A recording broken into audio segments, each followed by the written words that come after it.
In this video, I'm gonna teach you how to change Nintendo Switch 2 background. It's a very easy process, so make sure to follow along.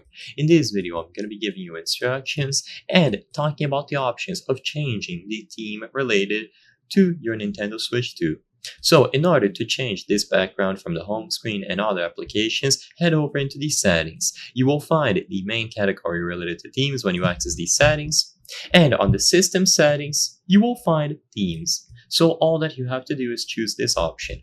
Now, you will notice that just like the original Nintendo Switch, the Nintendo Switch 2 only offers the light mode and dark mode themes. It is extremely unfortunate because a lot of people have been requesting custom backgrounds from different games or even alternate colors for a long time, but Nintendo still has not addressed these requests.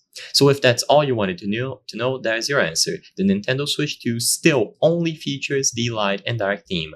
But if you want to change it from light mode to dark mode or vice versa, just do it through this menu. So go into the system settings, choose themes at the left side of the screen, and then highlight the one that you want to change into. Press A, and it is going to be used immediately.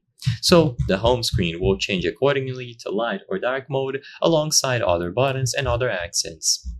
But like I said before, the main thing that a lot of people want are custom themes. Maybe it changes according to the game that you select or the games that you have on your library. Maybe they give us animated themes, animated backgrounds, which would be extremely cool, just like the 3DS, for example. But as it stands today, these are the only two themes available and the only option to change the background on the Nintendo Switch 2. Besides this, there's nothing else that you can do to customize the background. I hope I was able to help you on how to change Nintendo Switch 2 background. If this video helped you, please be sure to leave a like and subscribe for more very easy tips. Thank you for watching.